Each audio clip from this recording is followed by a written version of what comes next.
Max and Joe. Gage, Max, Joe. Gage, Max and Joe. YouTube live show with Gage, Max and Joe. Never fired up and ready to go. Gage, Max and Joe. Gage, Max, Joe. Gage, Max and Joe. Gage, Max, Joe. Gage, Max and Joe. YouTube live show with Gage, Max and Joe. Never fired up and ready to go. Gage, Max and Joe. Alrighty, we're back. A little Ace Ventura for you guys right there. Okay, we're back. We just got off a week of other videos other than the podcast. That's an emotional moment. I mean, I ain't got no buddies, but my teammates. It says and the home of the brave. Ask Joe. Yeah, did you enjoy doing those? I did. I hope we got a lot of mixed feedback from the different videos we posted, but overall, No, just kidding. yeah, and it was difficult because we aren't able to get out and get into a gym and do videos that way, or get into the public and shoot some of the ideas that we wanted to, but it was just something different we wanted to test out. And overall, I thought we got decent feedback. I think. I mean, Max, I know you enjoyed it. We had a good time making those. Those bloopers were super, super funny when I was just kind of digging those up. Yeah, for sure. Yeah, stuff's opening up. The more stuff opens up, the more we can kind of do a lot of videos. We have a lot of ideas. We're still going to do the podcast. That's not what we're saying. That's still here to stay. We love doing it. We love talking to people. We love talking to you guys. So this is here to stay, but we're going to kind of venture and do other videos as stuff opens up more. But also, look at our new studio here. I mean, look at it. You guys see the flags back here? Max, I know you can't see very much of it. Do you think you can name all these or no? I'm What do we seeing What do we got the white one right there is South Korea. Yes. I only see red in that one. What's above it? Belgium. Belgium. Right here. We got the good old US of A, the Stars and Stripes. And then the far one, the blue one in the corner. Can only see blue on that one. Let me see a little more. See that? That is the United Nations. United flag? Nations. Exactly. Wow. Yes. And then what you Nails. can't see is kind of below us. We have Oklahoma, the Scottish, I'm sorry if I get this wrong, royalty flag or prince flag, I forget. Japan. Where? Ireland. Right. You can't see it's below us. Sweden. And then we got Ecuador back there. And we got lots. So we're going to kind of interchange them. Love to see it. Just for fun. Just, we just thought we'd add a little spice to our little studio here. Let's get a guest from everyone. I mean, so far we've got one. We got one. almost The team there. captain from every single team, men's and women's. All right, so later on we're gonna have Chaz Galloway on the show, and we're gonna talk a little more about kind of the serious subjects here. I think that this is a very, very prominent time in the U.S. history, so I think that we have there's no better time to kind of talk about this. This stuff should have been brought up a while ago, but it's here, and it's good that it's here for all the United States. Oh, for sure.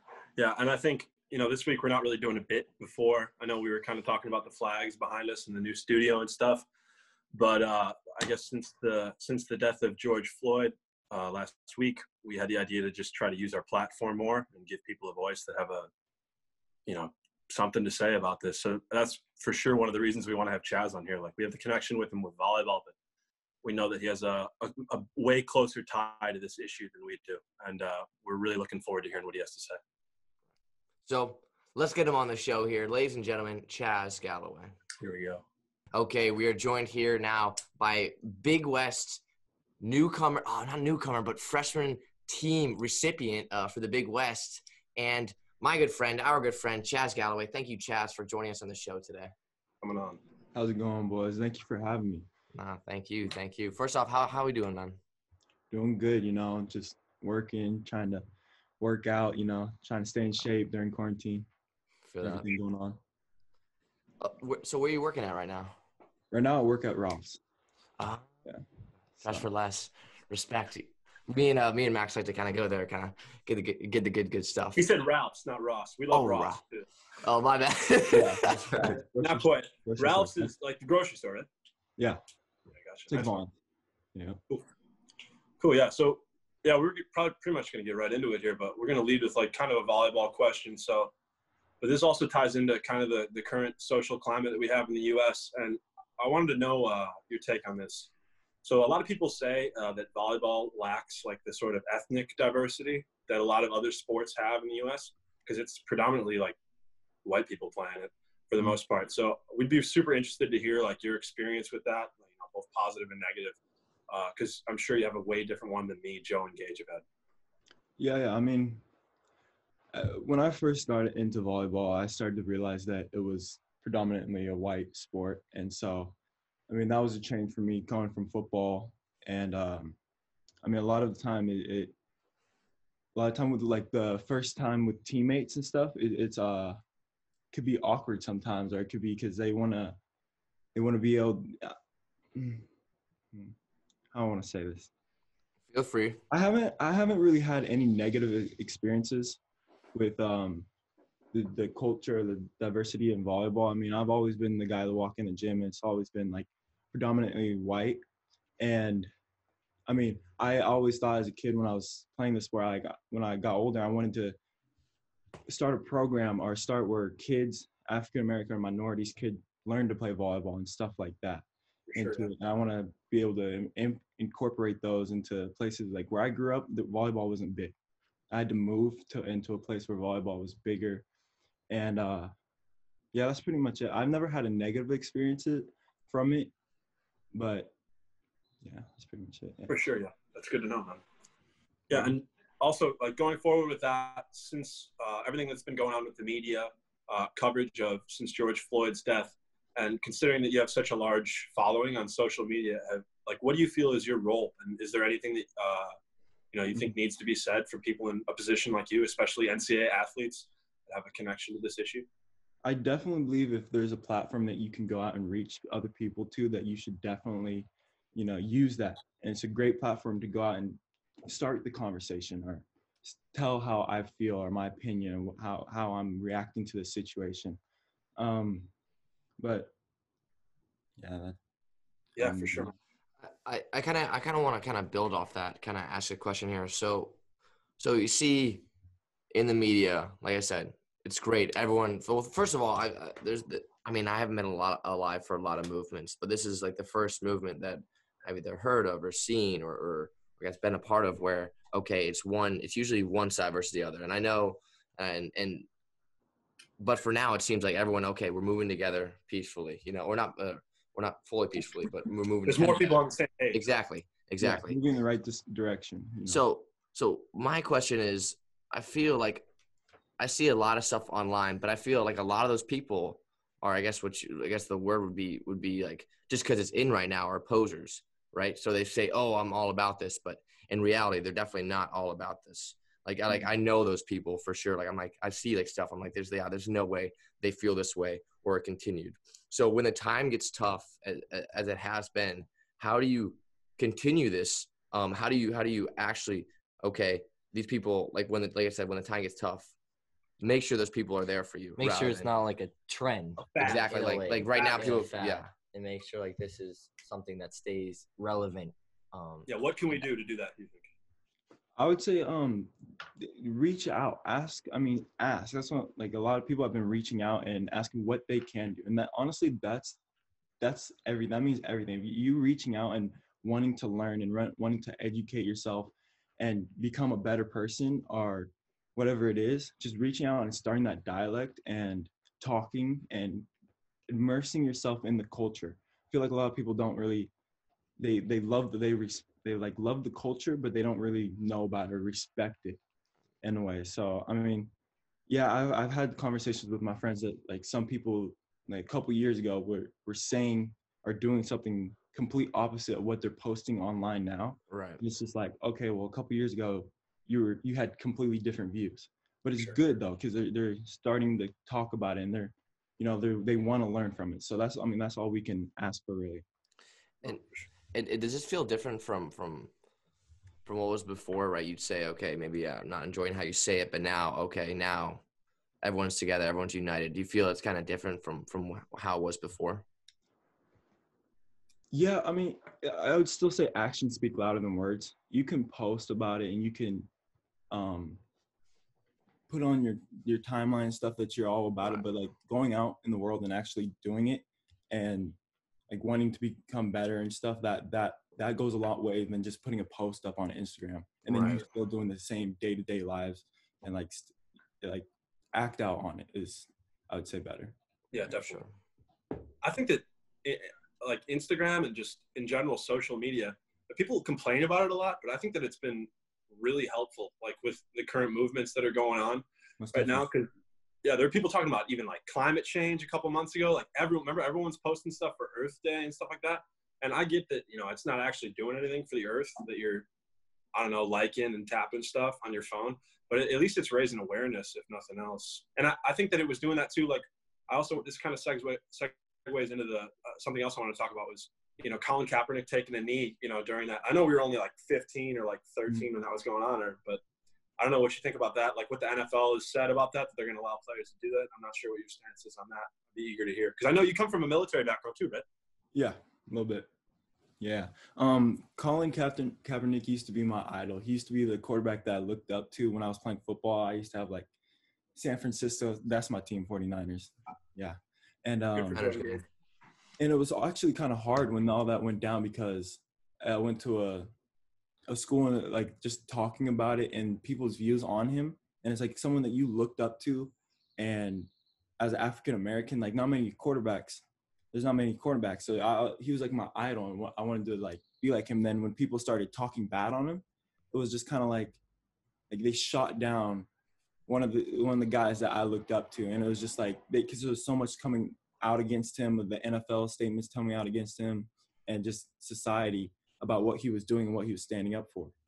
And so, I mean, it took a lot of steam out from him, but I think the NFL apologized. That was the first step. They recognized that they were in the wrong for what they did a couple years ago with it. But I mean, yeah, I think he should get his job back, honestly, if he can. And he started everything. He started this kind of movement and getting the conversation, I feel like, starting like in the NFL and everything with that. So yeah, that's all I have to say about that. I kind of have one question to go off that, and then I'll kind of give it to Joe here.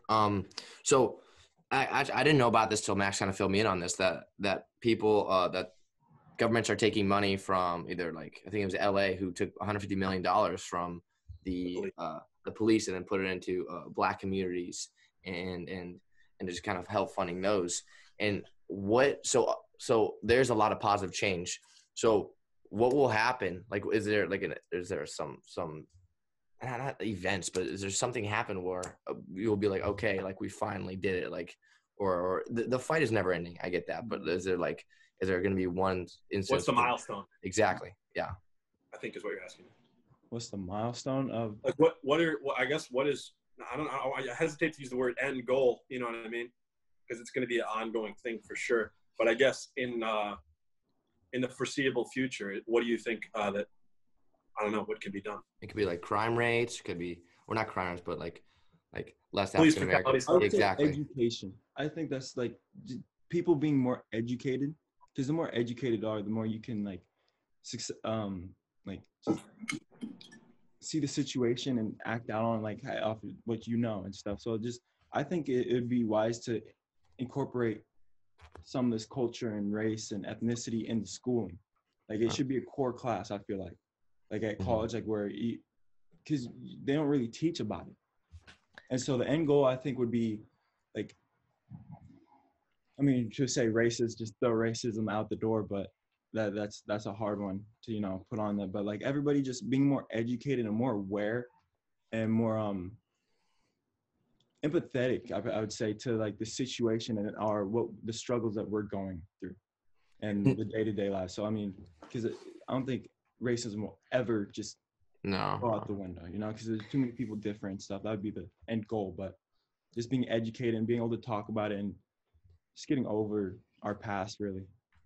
For me, when you say education, and especially with social injustices and viewpoints on the world, or as simple as how kids behave, for me, the education always starts at home.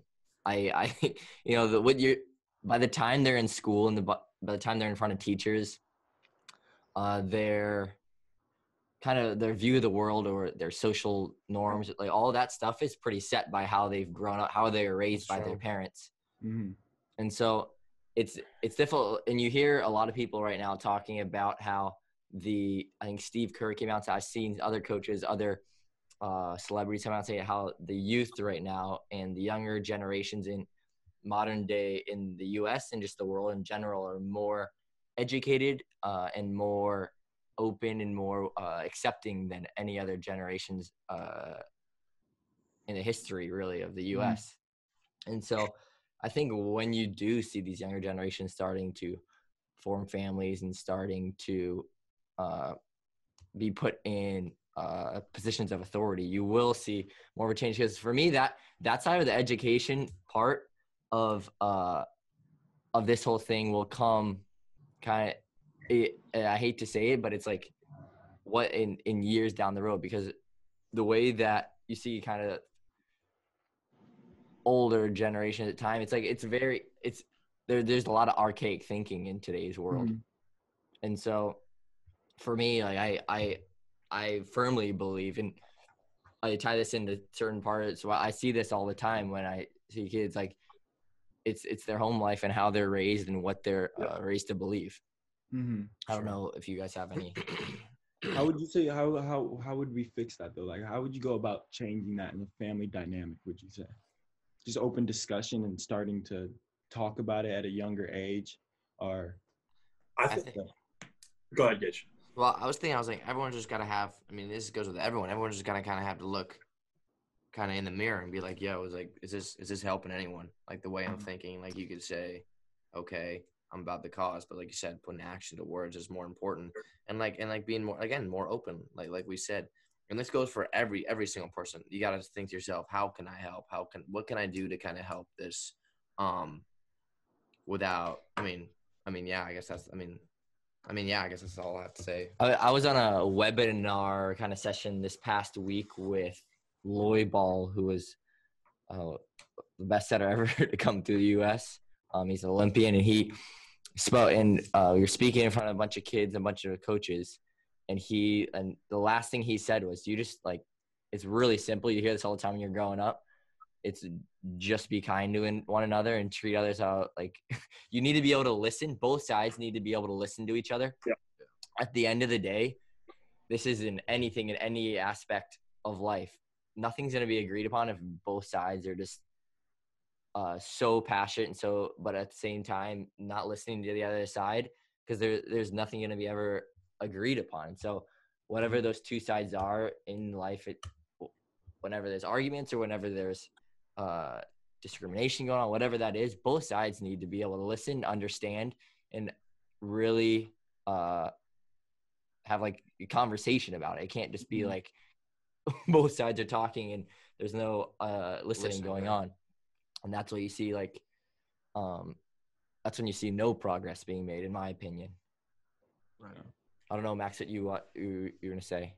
Yeah, no, I was gonna say something earlier about the environment that you're raised in, and just like your upbringing I feel like has such a role in it. Like I took this class at UH called cross-cultural psychology. And it's all about like how we analyze stuff and people just from other cultures. And just, you know, they always say like the US is like a melting pot of all these cultures and stuff. And it is in like major cities, but there's plenty of regions that are, you know, pretty segregated still in the US, you know what I mean? And the professor that I had for that class said this thing that like, we're all born with prejudice, which is different than like racism or anything. But prejudice just means like the idea that you see people differently, you know what I mean? And that's just like a fact that, you know, like people are going to have a different color skin. They're going to speak a different language than you know what I mean? But it's in your control and your upbringing's control and, you know, the people that raise you to decide how you're going to interpret that, you know what I mean? And how you're going to treat them. I don't know what you have to say about that, Chaz. We'd be interested to hear. I mean, I don't know really too much about that, to be honest, but yeah, it goes back to what we've all been taught, is treat people how you would like to be treated. I would say that no one here would be, if I asked you a question, would you want to be treated like a African or a black male in American Day? No one here would raise their hand and be like, I want to be treated like that, you know, in today's day and age. And so it just goes back to like I mean, it's people's morals. I don't get it, but just treat people how you would want to be treated. And that education, that class, like that's the steps that we need to take, because then you know more about it. You know how to look at it For from sure. an educational standpoint and kind of remove yourself from it and look and see that we have differences and how do we overcome these differences and work together and become better as a unit, you know? So For like sure, my man. sister's doing for the Air Force Academy, she's getting a petition to make it mandatory to take an ethnic and culture class because she realized that when she took it her freshman year or sophomore year, and she was like, all these she's predominantly white kids, like she's like, they go there and their minds are blown because they haven't been taught any of this, and they're looking like they want to keep learning about it, or they go up to her and want to talk to her about it because they don't know any really, they haven't been taught about the true history of like African and Black men and African Americans in America and what we've been through. And so I just think it should be it should be taught in schools as with at home, but the education on it should be a lot better. I feel like. I agree. Yeah. Gage and Joe, we were going to transition and ask you a little bit more about volley stuff. Gage, Joe, feel free to give you guys the floor here if you have something you want to talk about. I mean, it ties into volleyball, but in Hawaii, I think, Chaz, been there 1 year now. Yeah. Mm. And so the culture there, and then also at the university, they're very open. They speak a lot about how the diversity of the island. It's kind of like a melting pot almost there. Mhm. Because you have people from all walks of life, especially at the University of Hawaii with a lot of international students. The team itself has always been has had a lot of international Diverse, kids on the for team. sure. Yeah. And so what I want to ask Gage and Max sort of this a little bit too. What have you, because I know for me that I have had a lot of cool instances where I learned a lot, but that diversity on the team, has that changed your mindset, or what has that experience been like for you, having being in that culture and experiencing that? It's most definitely changed me. I mean, I would say I was definitely ignorant off of not knowing, just not being educated on, I guess, the rest of the world. I mean, a lot of my teammates are European or from a different part of the world, and we've always had the discussions like, I don't know where any of the flags are, where they are, anything about their culture. And so going to Hawaii, I learned like there's a whole nother side of the world, you know. There's this whole nother civilization of people that are doing have their views and their morals and what they think is right. And so going to Hawaii, I think it was the best school to open up my mind and my I don't know what the word is for it, but just expand, get me outside my little bubble of my life and what I think and what I know. And so yeah, Hawaii was great for me, at least. For sure. And you were living with Dimi too from Greece. Yeah. I'm sure he's a guy that talks about it all the time. So Never in a million years you'd probably like, you know what, in college I'm gonna live with this scrawny little Greek kid. Like, and now look at you guys are like best friends. I think that's awesome, man. Last week Gage and I were doing a workout. We had on the speaker, we were just playing some local music, and I was telling Gage, like, this is like what they sing about, just kind of the aloha and Aloha spirit, baby. The aloha spirit is like, that perfectly embraces what people need to be more like. It's like the whole vibe in Hawaii where everybody is accepting and you really are embraced by everybody there. It's just, that's kind of like, for me, everybody needs to experience that a little bit because Aloha spirit, baby. It's kind of something fun. that's really, we talked about it, it's so special. And I think in these times, you look over in Hawaii, there's not a whole lot of violence going on. There's not a whole lot of discretion. The protests are not violent at all. They've been some of the best. And there's no like discretion between the police and the protesters. Like for the most part, if you ask anybody, police officer, whoever, everybody's pretty disgusted over what happened with George Floyd and what has been going on. Like, you're not gonna hear people openly talk about agreeing with what happened, but they, like you said, Chaz, sometimes actions speak louder than words, and so there might be stuff said, and then their actions obviously might say differently. But in Hawaii, it's like their action, the word, everything there that they preach is something that I think a lot of people could take from during these times. You know, I kind of want to go off of what Joe said there too about being open to other cultures. People are, and you know how open people in Hawaii are. But I think that stems. I think that it goes both ways. Like it's got to be reciprocated too. And I think that you know they've done a great job at UH exposing us to Hawaiian culture in general. You know what I mean? Because you know, I don't know, the history of Hawaii is super important, and it wasn't always a diverse place. You know what I mean? But I think that that's an important aspect of it too, to keep in mind that it's not just like you have to appreciate the culture that already existed there too. And I think that since people do, they're for sure welcoming to other cultures as well. Absolutely. You were about to say something, Gage. No, Chaz. Okay. Yeah, I would say Hawaii is funny because I never felt different or like a outcast or like any different in Hawaii. I never felt any racism or never looked at myself like, oh, I'm a black man in Hawaii. Like on the mainland, I don't know how to put in the words, but you can definitely feel like A minority. I'm different here. Or you can, I'm never in Hawaii like ever, because it's like one family.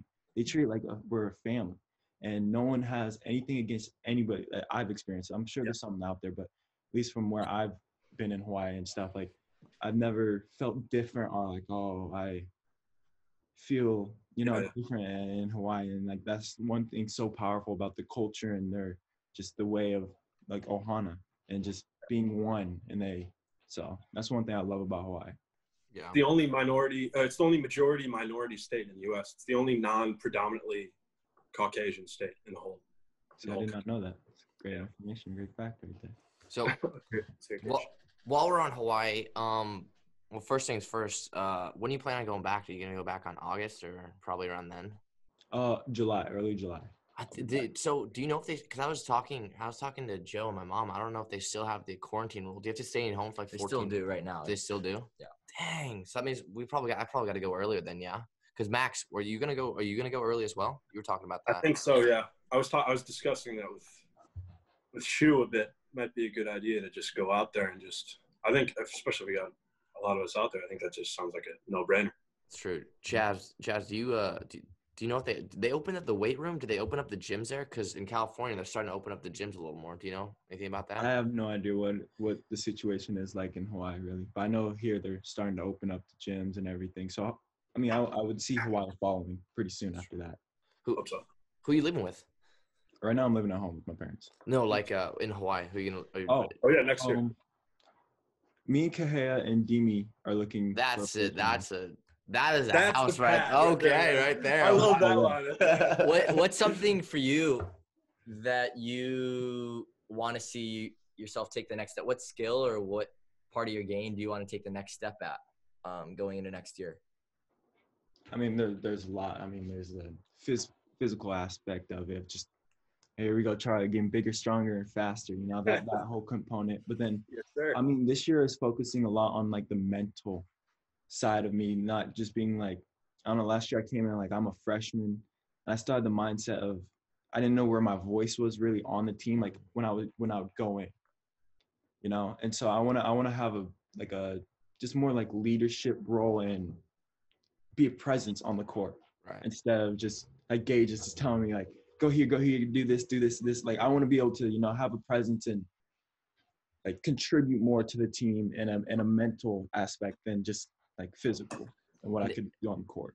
For sure. And I think this ties into kind of what we were talking about before is for the leadership aspect of it, like right now, more than ever is when we need the leaders to step up and be unifying people more so than ever. For sure, like in those moments, that's an important part.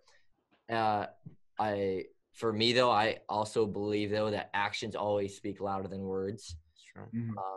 And leadership by action is the first most important thing that needs to happen. So that's awesome to hear though. I'm glad you're wanting to take that next step from a leadership perspective as well. For sure. And this I'm going to give you some advice and some from experience. Well, first of all, a little background.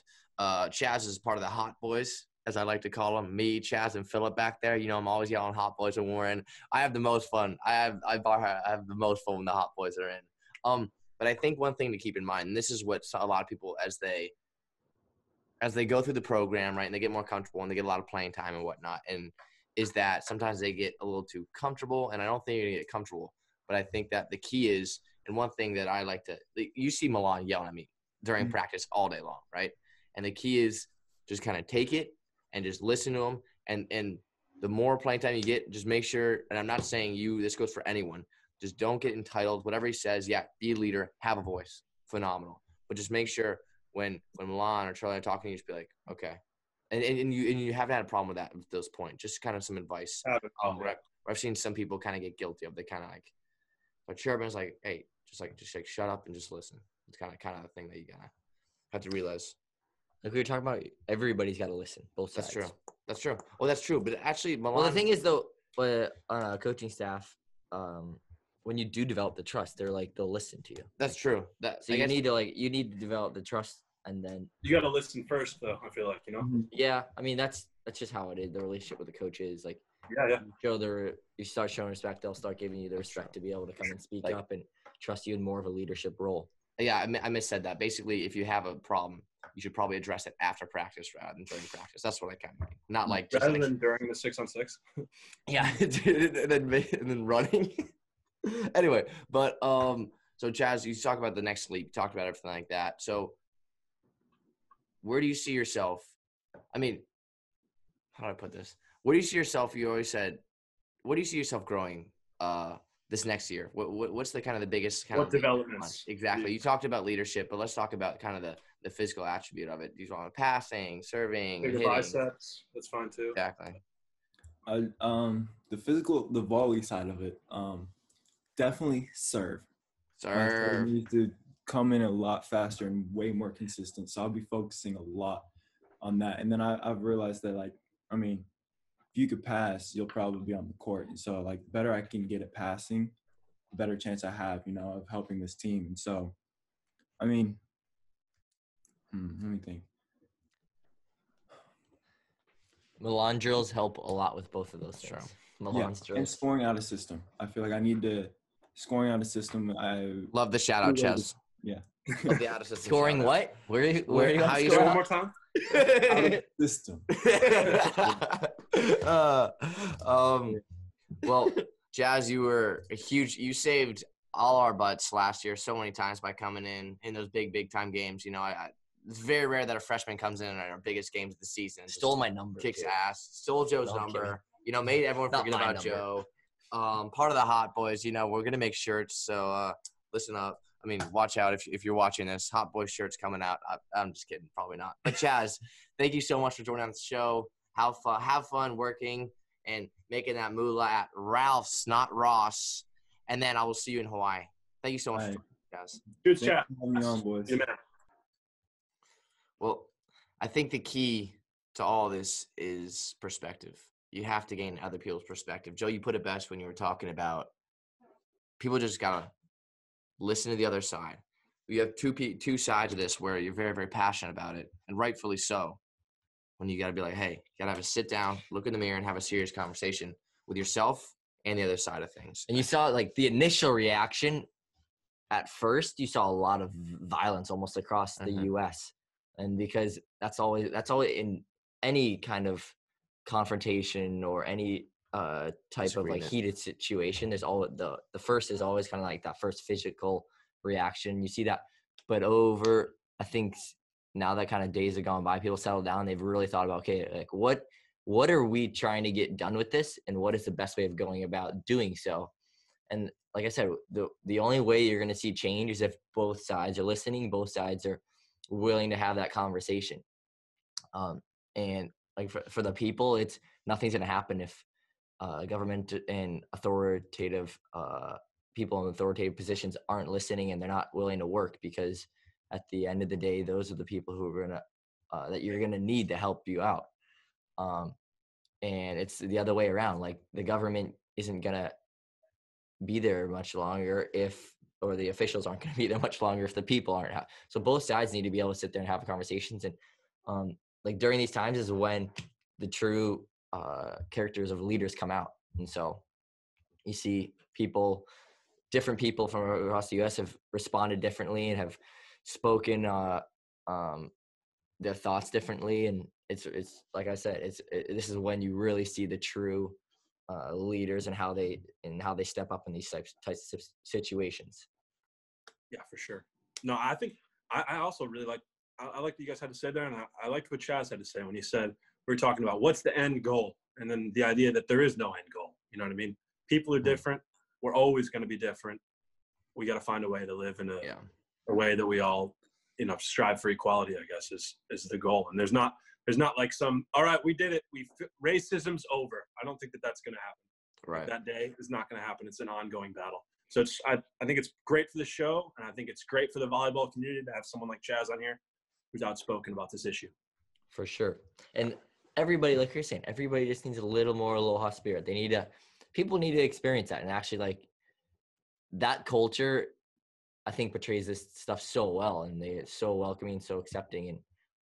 And, we've had we're fortunate enough a lot of people here listen from Hawaii, and we lived in Hawaii, so we've been able to. But, like, on a serious note, though, I seriously think that is a huge reason why we have those thoughts on Hawaii and why we love it so much, is because for some of those reasons. Openness and aloha spirit. So we're going to leave you with one message. It's open your mind, have that tough conversation, and put actions to your words. This is a time of change in America, and we all have to change. We all have to take a look in the mirror. We have to have the hard conversations that need to be had. All right? So this has been a heavier subject on out of system, but I hope you guys have learned something. We have all learned something, different perspective, which I think we all would agree on is very, very helpful in the ongoing process of ending racial discrimination. And this has been another episode of Out of System.